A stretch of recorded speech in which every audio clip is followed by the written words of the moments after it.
Hello everyone and welcome. Today I have for you another card that I wanted to make for a while, and that is a background with a colorful galaxy or nebula. I painted galaxy backgrounds before. I will link them in the description below. I painted them with watercolors and I used only one color, but a galaxy with multiple colors I find really intimidating, especially with watercolors. That's why I needed a coloring medium that is a little bit more manageable. So this background I'm creating with distress inks. I picked a few bright colors and also the black soot, and I will apply them with a blending tool. But of course you can use also watercolors. As I will be using quite a lot of water, I have here a watercolor cardstock and I also will need some brushes. One is for a little bit of blending and the other, the smaller one, is for the splatter that will create the stars. And for the splatter I will be using a white gouache. I will also be using a spray bottle, and just like in my previous video, I will be doing the ink smooshing technique, and therefore I have here a piece of acetate. That's the supplies for background. If you would like to see the full list of products, just hop over to my blog, the link is in the description. And now let's make the background. I started by applying the inks. I apply them randomly in small blotches, and because these are inks, compared to watercolors, I was able to manage the colors way better as the colors weren't moving and doing their own thing. And this helped me to have some control over the application. Of course, you can have control when using watercolors, but I'm not there yet. I'm still learning, and as I said, this intimidates me quite a bit. After I was done, the background looked a little bit crazy, but the next step is to spray it with water, and this makes the colors look much softer, natural, and it blends them together.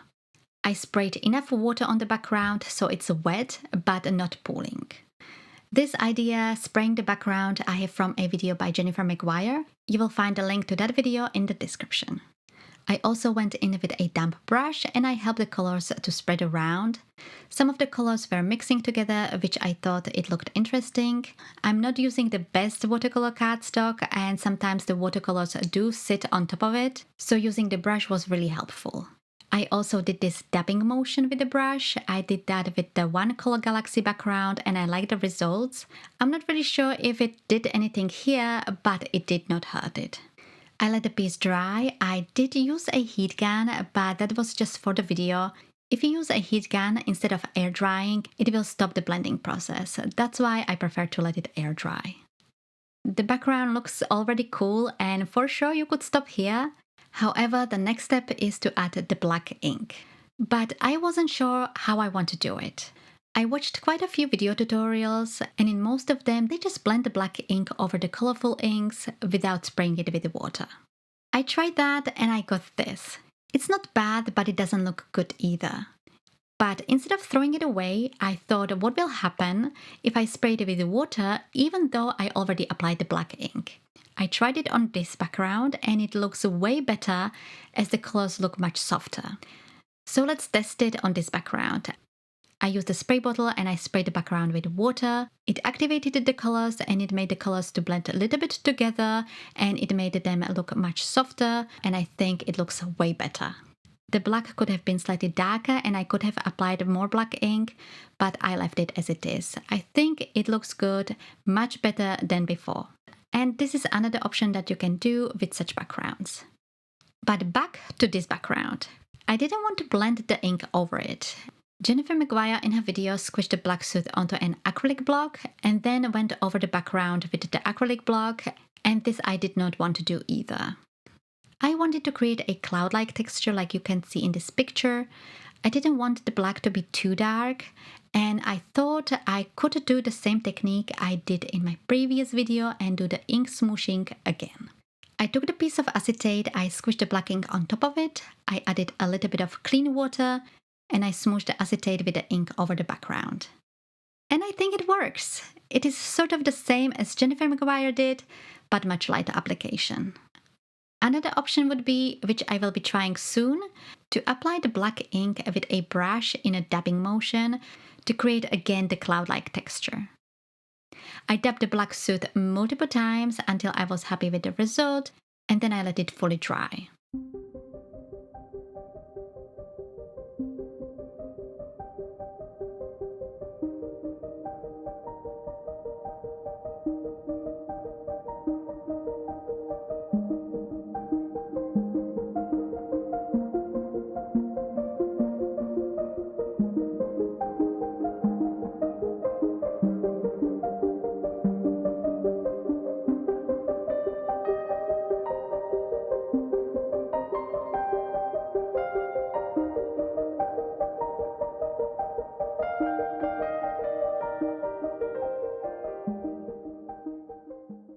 Next, I created the stars by splattering a white gouache across the panel.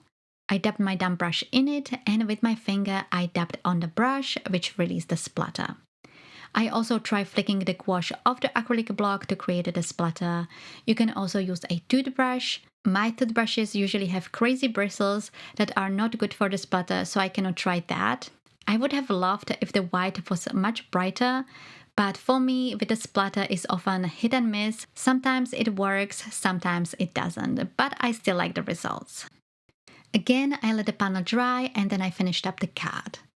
I will be adhering this wreath with stars in the middle of the panel. I used for it the die star frame elements from Avery Elle, and I also will be heat embossing a greeting in the middle of the wreath. For the sentiment, I picked a stamp that says "Wish Big." It is from a stamp set also by Avery Elle.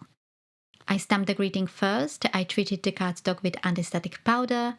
I stamped it with the Versamark ink, and then I sprinkled the embossing powder over it, and lastly I heat set it with my heat tool. I attached a double-sided tape on the back of the Galaxy panel, and I will be adhering it onto a card base that I made out of craft cardstock. But first I adhered the wreath with the stars in the middle of the panel. I used a foam tape for it that I cut into tiny pieces. This was a little bit tedious, and that's why I'm not showing it to you. By the way, this wreath comes also with hats, and I think this type of background would make a great Valentine's Day card, especially for a guy. So this is the finished card. I really like how the background turned out, and I hope you will try something like this yourself. If you would like to see another Galaxy background where I use only one color, check out the video on the top. And if you would like to make more cards with distress inks, you can view the playlist below, where I make cards with different distress ink techniques and blending combinations.